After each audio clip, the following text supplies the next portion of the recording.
You're scrolling through your Facebook newsfeed and you see an article that says the world is ending on Tuesday. What do? Maybe you panic a little bit.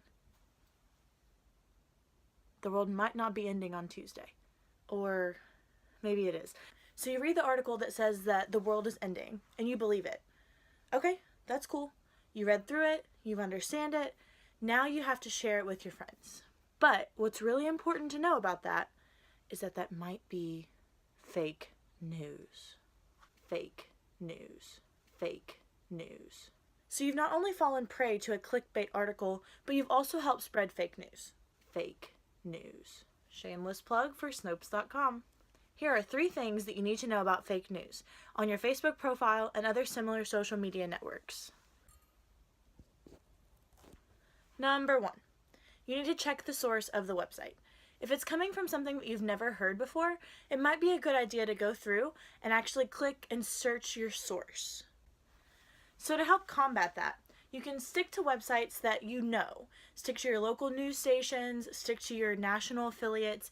Those will be a good source for you when you're looking to stay away from fake news. Even still, it's important that you check multiple sources of major stories so that you can really make sure to get the best, most accurate information. Don't just believe what you read on the very first article. Newsflash. It's really, really, really important that you check multiple sources. So most of the national affiliates of news stations are going to have a little bit of a bias leaning left or right, like CNN, MSNBC, CBS, Fox News. Those are really important stations that have national coverage, but they also lean left or right based on the bias of the news anchors or the writers. Number 2, you need to check out the Associated Press. I've actually downloaded the Associated Press app on my phone and set up the notifications to come through on my home screen. So if anything major happens, then I actually receive those notifications. You can definitely do that with other sources as well. Feel free to sign up for as many news sources as you want to. It's not a bad idea to be informed. But the Associated Press is the one that all of the other news stations get their news from. It's like the first messenger.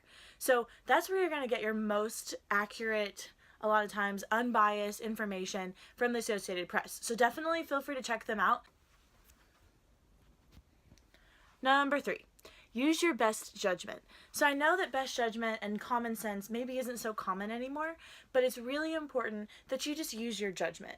If the title of the article is really thought-provoking or makes you angry, maybe you should look into that a little bit more so that you can get a feel for what the article is going to be about.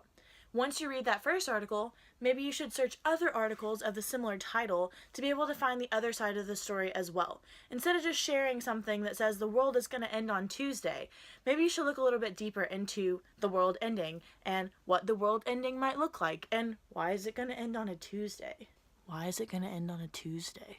So all in all, I hope this video has been able to help you determine a little bit of what fake news looks like, and I primarily give you the information that you need to know so that you can search the article to be able to find the most accurate information. A lot of times reading the first article and the first thing that you see that scrolls down your Facebook feed is not going to be the most accurate. And just when you hit that share button, keep in mind it may be very harmless and you may just absolutely just want to share it so that your friends can see, but you could be contributing to the fake news cycle. So keep that in mind, because if we all cleaned up our Facebook and all cleaned up the articles that we share, then fake news really shouldn't be a thing anymore. Can you believe that? Fake news might not be a thing.